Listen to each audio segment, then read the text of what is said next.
Time now to talk all things Villa with Dan. Unai Emery's side are yet to do any business this summer, but crucially, they are yet to lose anyone either. Emi Martinez and Ollie Watkins have both been linked with moves away from the club. And speaking to talkSPORT last night, Adil Oladipo and Troy Deeney said that they can't believe Arsenal didn't renew their interest in Ollie Watkins.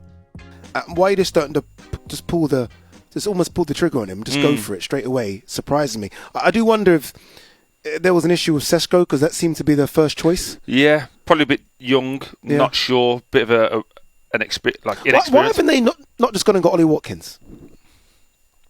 Like to fill that gap in terms of knowing, and someone that you know scores Premier League goals. Yeah, because that's the fear with Gyökeres, right? Gyökeres, would he score Premier League goals? Will Sesko score Premier League goals?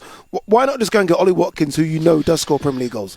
Yeah, especially when you knew Villa had to make the cuts of PSR. He's an Arsenal fan. Yeah, okay. That maybe that actually played a part against him. Does he get too emotionally involved if he joins Arsenal? Fair. But I agree with you. A short-term fix, go and get Ollie Watkins.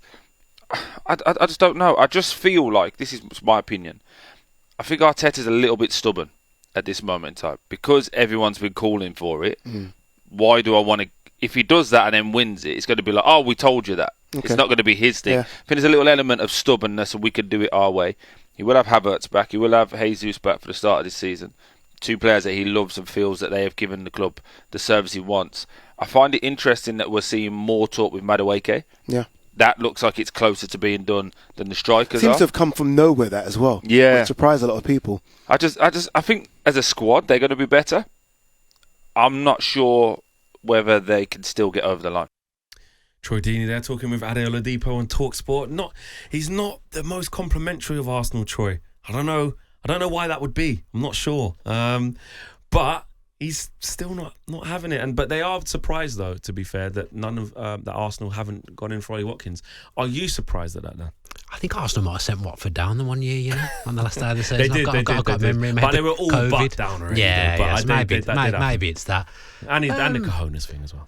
I think Arsenal have kept their options open with centre forward. I think they've probably got so far down the line with all three, speaking to people, made inquiries, put the feelers out, kind of to get a sense of what's going on. And I think ultimately, for whatever reason, they've just chose Gyökeres, and I don't think that's a slight on Ollie Watkins. Gyökeres is 3 years younger than Ollie Watkins. We were talking about him before. We think he's a sure thing, but great news for Villa. I don't want Ollie Watkins to go anywhere. I want him to be leading the line for Villa next season, and I believe he will. So good that Arsenal have gone for someone else from my point of view. Yeah, I mean, from my point, I don't share the sentiment that the lads are saying there, that they're really shocked that Arsenal haven't gone back in for Watkins over Gyökeres when Gyökeres is there. I think Watkins is fantastic, and in January when they were looking to maybe what we could do. It was then, wasn't it? That was the time if it was going to happen. But now you've got a fresh look at things, and you've got a clear perspective and a whole summer to plan, and you've got the big chunk of your budget to go and get the one. You go and get Gyökeres. But I do take the point in terms of Premier League proven, so you haven't got to worry about Watkins settling down. He knows the league, but the amount of goals that Gyökeres has scored, there's scoring a few more because you don't play in one of, in quotes, Europe's top 5 leagues, and then there's obliterating the net. Do you know what I mean? Like he's a joke. He's got nearly 100 goals in 2 seasons. Like, you don't do that in any league unless you're a top player. And he's been doing it in the Champions League as well, on an international level. But Martinez as well, let's talk. Well, actually, no, to finish off on Watkins, do you think, I know you said you've been hearing he's happy, he doesn't want to move, etc. Do you think that can change if Man United come to the door, if there is something from Arsenal, if there is something from abroad? He was really upset, rightly so, very vocal about talking about, banging on Unai Emery's door. Why am I not playing these games? You want that from any competitive striker, especially one who's been the main man. But do you think he will stay? Do you think that'll be fine? Yeah, I did a Villa pod yesterday and was told that he's happy at Villa. He's not the kind of player to kick up a stink generally anyway. I think the way football is and the way things are for Villa with the PSR and the SCR, every player does have a price. And if someone came in with around 60 million, I think would be the mark for Ollie Watkins. Villa would obviously consider that and take that deal on its merits, but they're not actively looking to sell anyone, really. They don't want to sell their big players, but ultimately every player has a price. And I think for the campaign that Villa are about to have, where they're going to be trying to qualify for the Champions League via 2 avenues, that being the league and trying to win the Europa League, when you've got that Thursday to Sunday regime, I think having a durable, proven, double digits for goals and assists every season striker like Ollie Watkins is a really, really good thing. And I still maintain, and there'll be some Villa fans that agree with me and some that disagree, I wouldn't swap him. I wouldn't change him. I'm more than happy having that guy leading the line for Villa. I think he's a absolutely brilliant centre-forward. All-round game, everything he gives you. Yes, he misses chances, but he gets himself into some great positions. He gets himself into more positions than most, and he scores a lot of goals, and he gets a lot of assists. He stays fit. For me, I'm happy with it. I want him at Villa next season. I don't know why any Villa fan would be wishing him away or wanting him away, but, you know, PSR does come into it. We'll talk about that in a short sec. But when you look at the squad overall, where does it need strengthening? There has been some reports, we were discussing it off air, and I saw you were doing some pods on it, about, you know, interest in John McGinn. Yeah. But, you know, Emi Martinez is still a bit of a concern. It looks like his time at Villa could be up, most likely over any player. But, yeah, there's been loose links with Morgan Rogers to Arsenal. That's cooled a little bit, but what does the Villa squad need? I think if you, on the face of it at the moment, Villa are 3 players down from where they were last season. Disasi's gone back to Chelsea, so they probably need a right centre-back. I forgot about Disasi. Rashford's not there at the moment. Asensio's not there at the moment. Oh, yeah. So Did you make him permanent, or was that not a thing? It's gone quiet, but I believed everything was in place for that to happen. So hopefully that happens in the next couple of weeks. I think he'll be perfect for the Europa League, for example, Asensio, and you know hopefully we'll get him back because he did have moments of productivity. So Villa are 3 players down at the moment, backup goalkeeper down as well from where they were at last season. So they've got to do business, but they've got to be clever. They've still probably got to shift someone to be able to move things around and rebuild and kind of shape the squad to go for that Thursday, Sunday schedule again. But I think much is going to depend on who goes.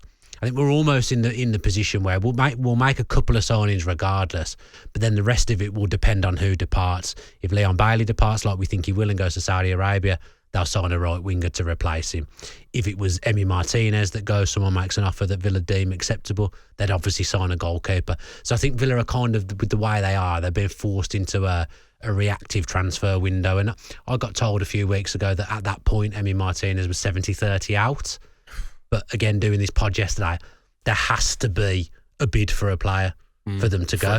If nobody bids for Emi Martinez, he will obviously be Villa's goalkeeper. But he's the best goalie in the world. So agreed, Flex. I'm glad you've said it. So and why is me. there not multiple bids? Why are people not queuing up for Emi Martinez? Why is there no bids? Goalkeeper's a tough market. You're relying on someone making that first move, aren't you? Or have people maybe looked at it and thought, he'd be expensive, and he's for his age, and he'd be on a high salary. He's the highest earner at Villa, I believe. Mate, your team would 100% take him if there was no financial restrictions. Looked at the stats and thought, actually, for all Onana's blunders, he hasn't made as many mistakes as Emi Martinez last year. So we're probably all right, if you would to stop being silly, I'm just going for stats, mate. You would. If you were offered, men lie, women lie, numbers don't, mate. If someone just walked in now and said to you, right, Flex, I'm going to give you a straight swap Onana for Martinez. Do you want to do it? You go, yes, please. So you're telling me what I'll say? Yeah, I know. You can be silly. So are you asking me a question or telling me what I'll say? Both. I would. You can play the clown Well, they say now. you're. Well, I would probably go the saying, "You're a football man. You're only as good as your last game." Mate, you last would. appearances. What was his last game? Oh yeah, Old Trafford. Buffoon, Every Manchester running United out fan of the in goal, the world clattering Rasmus Højlund, who was probably going to miss anyway. Put your team down to 10 men, and now you didn't get Champions League football. Great leader. It's one game. The guy's won the World Cup, the Copa America. Like, best goalkeeper in the world. Statistically and factually, sorry, with awards over the last 2 years. Messi, mate. What do you mean? Come on, man. Play Messi. If you listen to Messi talk about Emi Martinez, it's his mate. He kind of. What's going to take his? Listen to me talk about producer Jeremy. Everyone will think he's great. He is, but he's my mate, so I'm going to say that. Like, you would swap Onana for Martinez in a heartbeat if you got the chance. How much money would it be for? I'm just saying. No, I don't. I imagine they'd command a similar fee because I don't know why, but I imagine that would be. I think I could spend 40 million better. That's why I do. But where are you getting a goalkeeper better 40 million? James Trafford. No, rather going to get James Trafford. You wouldn't. You wouldn't. Why not? I just know that you wouldn't. You don't. How can you know what's in my brain? How? I mean, it would be a dangerous place to be in your head, but I know that when you first got wind that Manchester United might be interested in Martinez, your opinion had changed completely, and you wanted him. He's the best goalkeeper in the world. He changed things for you. He changed things for you tenfold. Listen, I'm only winding you up because it's funny, but yeah, of course he would improve Man United. But he does do mad stuff though. He doesn't really. He does make quite a few mistakes. He didn't have a great season last season. Exactly. By his standards, I'll be honest, he did have a few whereby I'm like, if Onana did that, which he also did do, but it's like, that's why I'm like 40 million. I'll probably take that, go to continent like Mike Mannion. I'd probably rather go and spend that on him over Martinez. Yeah, I would. Why? Just calmer. I think doesn't make, and I don't mean that type of karma. I mean he's more calm. I was karma got to do with anything. Karma, like not as eccentric. Okay, fair enough. And just like probably be a more calming influence is the best way to put it. And I just think he wouldn't make as many mistakes. But don't you want Manchester United I don't know why I'm trying to send to Manchester United because that's not what I want to do at all. But don't Manchester United need someone with a bit of belief and a bit of character and a bit of leadership? Isn't that what they need? He starts for France, no problem. France, we'll see. Also, though, we've got to speak about another side of it, the PSR side of it, because Villa copped a fine from UEFA over the weekend along with Chelsea. And let's have a listen to finance expert Kieran Maguire now about why that's happened. UEFA and the Premier League have different rules. So UEFA say you can't sell the women's team to yourself and book a £198 million profit. Yeah. You can't sell hotels to yourself. And if we take a look at the movement of Kellyman and Maatsen between Chelsea and Villa, both clubs booked profits on that per the Premier League rules. But again, UEFA say that looks too much like a convenient swap. So UEFA's rules are a lot stricter than those of the Premier League. Kieran Maguire there explaining why Villa got into a little bit of trouble. Chill out, UEFA. What do you mean? The rules are the rules, mate. No, what do you I mean chill out? It sounds a bit stringent compared to the Chelsea Premier League doing it, mate. You've got loads to say. No, I've never said anything about Chelsea. No, I'm just saying, like, everyone's always like, on Chelsea, you'll say, oh, how are they doing this? How are they doing that? You're doing it. Copying, aren't we? Essentially, if they've got away with it, we're going to try and do the same thing. I mean, is it a big concern for you? The PSR news kind of, it just won't go away, will it? And actually, with the likes of, on a serious note, with the likes of yourselves and Newcastle United, you're restricted in your spending. You've got capital, you're making the money, but you can't spend it. We're almost not allowed to try and be good. Not allowed to compete because we're playing catch up. Because all the teams, Chelsea, Manchester United, whoever, they've had years and years of getting this massive revenue of playing in the Champions League.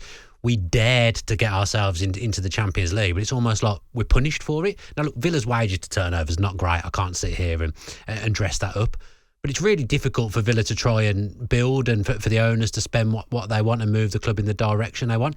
It's almost made as difficult as it can possibly be. Now, luckily for Villa, the difference is that they've got Unai Emery, who's capable of getting a team of Villa's range to punch above their weight, and that's what he's done. And he's got Villa competing in the Champions League. We finished in the top 8 of the Champions League group stage. We finished we got to the quarterfinals of the Champions League and ran the eventual winners really, really close.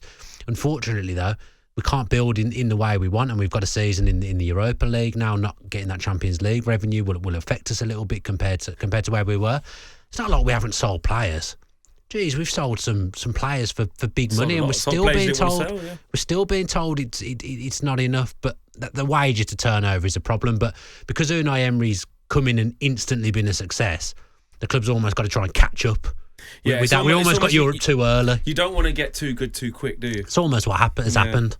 Which is that's where the system is flawed, because you should be rewarding, right? You should be rewarding good performances and high finishes and prize money and this, that and the other, when really, in reality, if you don't make enough money, it just penalises you. I mean, getting good quickly can't be a bad thing. You'd rather be getting good quickly than getting bad quickly like your team, but I'll take your point. But when you've got so much money, you can, you're not worried about sometimes the rules don't apply as well. It's like you want to be part of the big boy squad, but you don't want to play by the big boy rules. We're not allowed. PSR's PSR, mate. We're not allowed. Be compliant.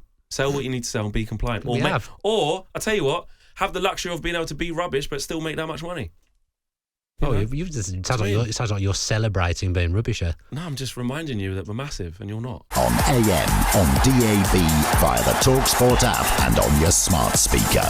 talkSPORT.